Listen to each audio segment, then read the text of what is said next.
Ssente ezigambibwa okuba nga zayingira mu kibiina ki FDC okuva mu gavumenti mu ngeri y'amankwetu zaleetawo obutakkaanya obwaviirako ekibiina okwetemamu ebiwayi bibiri okuli eky'e Najjanankumbi n'eky'e Katonga.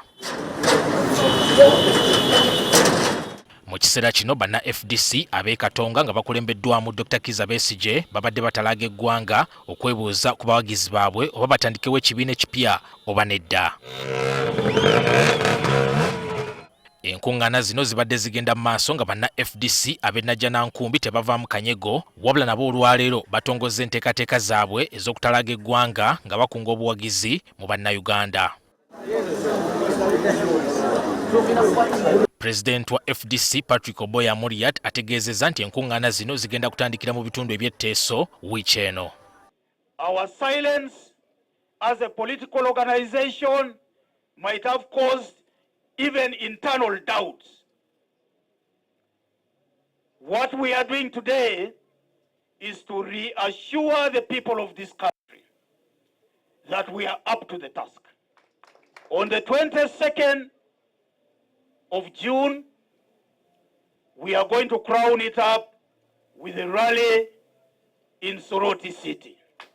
Oluvannyuma bakweyongerayo mu bitundu eby'ebugisu, Acholi, West Nile bakomekereze n'ekitundu eky'Erwenzori. Amuriat alabudde ab'ebyokwerinda obutalemesa nteekateeka zaabwe. The right to assemble, the right to belong, the freedom of speech, and we are going to exercise these freedoms without expecting the police force to stand in our way. FDC eretongozza okuwandiisa bammemba b'ekibiina ng'enteekateeka eno yakutambulira ku mutimbagano. One people! One Uganda!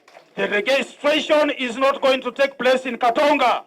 This registration is not going to take place in the streets of any town. This registration is going to be controlled and commanded by the FDC under the leadership of power. Ekibiina era kisazizzaamu kkaadi z'obwammemba zonna ezaali zaagabwa nga buli omu wakuddamu kuwandiisibwa bupya.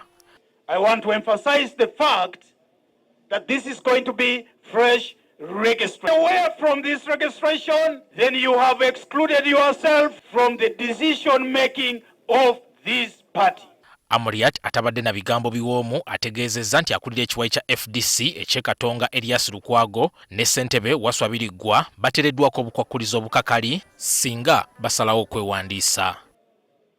We have also tied the noose on people like Waswa Biriggwa who cross from the NRM today and get elected tomorrow and then it comes to cause confusion climbing over walls here in Najjanankumbi. People like Lukwago, who will come here with only his wife, instead of coming with the whole of Kampala to FDC, just to try to come and take over the leadership of the party in an irregular manner. You are a life member in the Democratic Party, and you come here and we invite you to cause nonsense here. We will not admit nonsense to the FDC. Annual Katamba, NTV, Akawungeezi. One people.